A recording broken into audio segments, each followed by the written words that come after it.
Revenons dans la province du Haut-Katanga, précisément dans la ville de Lubumbashi, commune de Kampemba, quartier Kigoma, où un présumé voleur a été brûlé vif le matin du samedi 29 juillet sur l'avenue Mohamed, non loin de l'hôpital Saint-Thomas.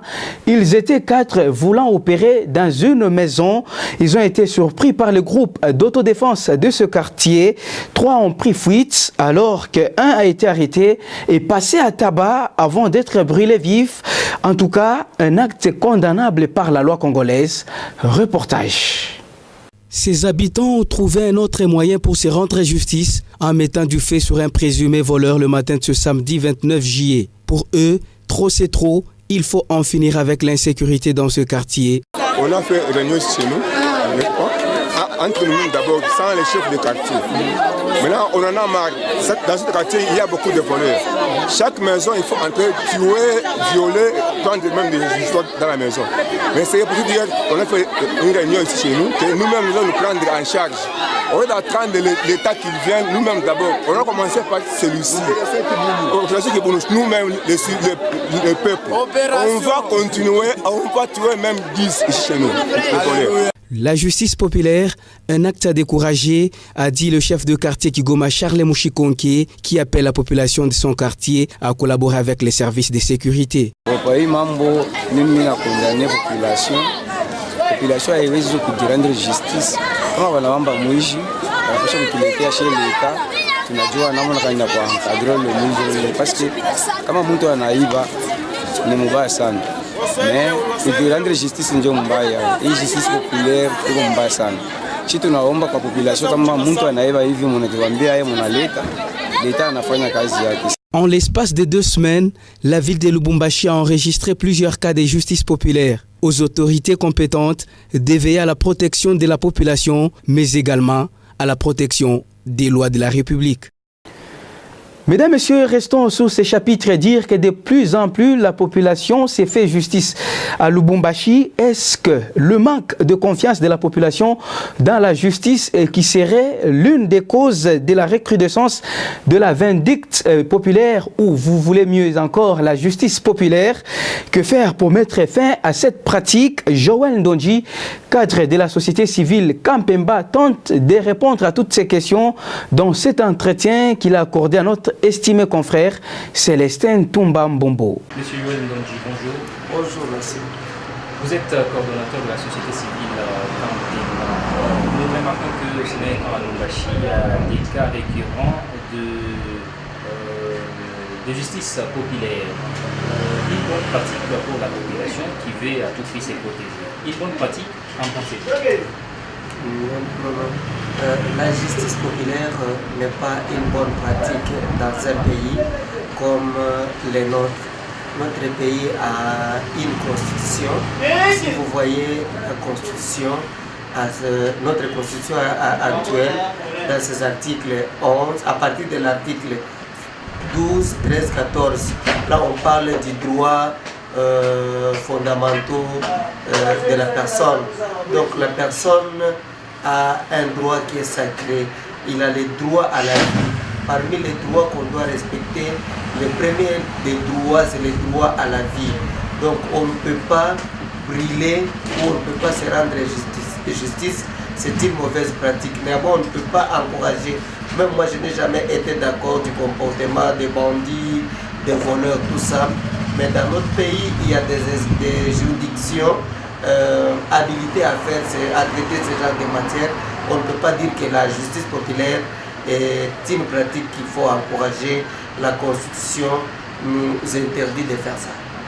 Alors, selon vous, que faire pour éradiquer ces phénomènes de justice populaire qui devient de plus en plus récurrent, qui devient visible dans la ville de Lubumbashi? Il y a d'abord un problème de civisme. Vous savez, il y a les Congolais qui sont Congolais ne savent même pas un article de leur constitution. Si on ne sait pas déjà ça, l'ignorance c'est un problème. Nous devons d'abord nous attaquer à la réveil de conscience, à sensibiliser tous les jeunes, de comprendre on est dans quel pays, que prône notre pays, comment nous pouvons faire et comment on doit se comporter. Ça c'est le deuxième volet. le premier volet. Le deuxième volet, c'est à appeler aussi l'État à prendre ses responsabilités. Vous savez, ce qui pousse les gens à faire ça, c'est ce qu'on appelle, comme quelqu'un qui dit « j'en ai marre ». On arrête un voleur aujourd'hui, on l'amène, demain on le voit circuler, il dit « je suis là, maintenant vous allez voir ». On arrête un bandit, demain on le voit dans le quartier, il intimide encore les gens. Alors c'est peut-être ce qui pousse les gens de dire comme ça, nous pouvons nous rendre justice. On ne peut jamais encourager ça. Je pense que nous avons, nous, en tant que les acteurs de la société civile, nous avons un devoir de sensibiliser la population à prendre conscience, et même l'Église nous interdit de tuer quelqu'un. L'assassinat, brûler quelqu'un comme ça, je pense qu'on peut avoir son image sur la conscience jusqu'à le jour de sa mort. Donc on ne peut pas aimer ça, il faut sensibiliser les gens qui font ça, et aussi que l'État puisse arriver à prendre, à organiser même la constitution de l'article 19 dit que les audiences sont publiques. Les gens comme ça, dès qu'on les arrête, on organise les audiences publiques, comme ça les gens viennent, on voit comment on condamne telle ou telle autre personne. Là, on est sûr que l'État est là, quand même, il va prendre ses responsabilités. Un message de la fin donc à la population, mais aussi aux autorités qui doivent protéger la population qui s'est fait justice. C'est un message de paix. Je commence par le jeune parce que ce sont le premier cible. Quand on brûle quelqu'un, on voit toujours les jeunes de telle commune, les jeunes de tel quartier. Moi, je pense que nous ne sommes pas cette jeunesse-là violente, cette jeunesse qui doit créer à tout moment des troubles. Nous sommes une jeunesse responsable. Nous sommes aujourd'hui à mesure de prendre les commandes, d'être chef de quartier, bourgmestre, ainsi de suite. Petit message par rapport à l'État. Il y a des quartiers négligés aussi.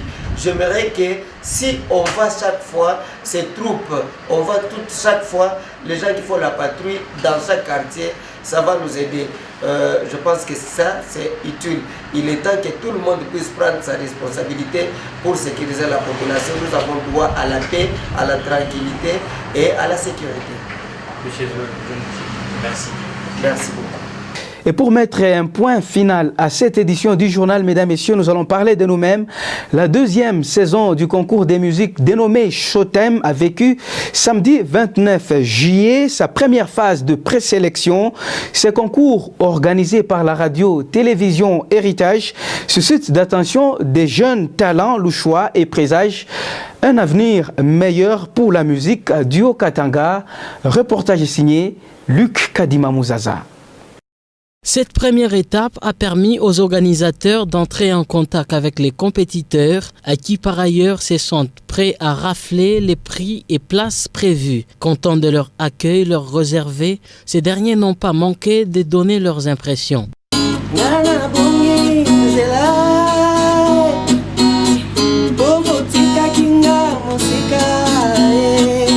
C'est ma première fois que je suis là et donc je trouve qu'ici c'est cool. Showtime est en train de valoriser la jeunesse, donc j'apprécie beaucoup. Je voulais aussi me faire connaître et voilà que Showtime s'est présenté et donc c'est pour nous les jeunes. Et s'il y a encore des jeunes artistes et musiciens avec des talents cachés, qu'ils puissent venir et là, Showtime est pour nous. Je suis venue chanter, j'ai fait du gospel dans Showtime. Premièrement, je ne savais pas, on m'a appelée pour la présélection puisque j'étais la gagnante à la première saison. Et je suis venue parce que j'aime bien chanter. Il ne faut pas avoir peur, il faut avoir du courage.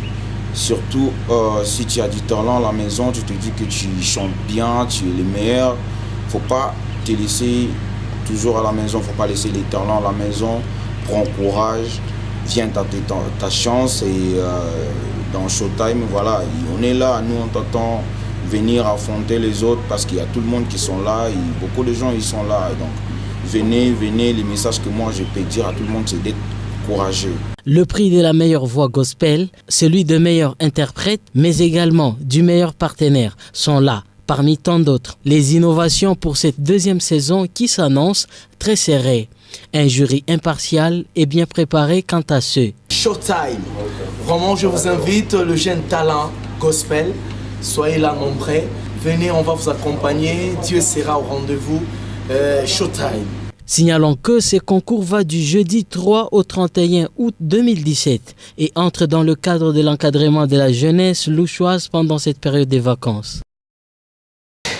Mesdames, Messieurs, c'est la fin de cette édition du journal. Nous vous disons sincèrement merci de votre attention soutenue nous accorder. D'ici là, portez-vous bien. L'actualité en continu sur www.heritagert.tv. D'ici là, portez-vous bien. Au revoir.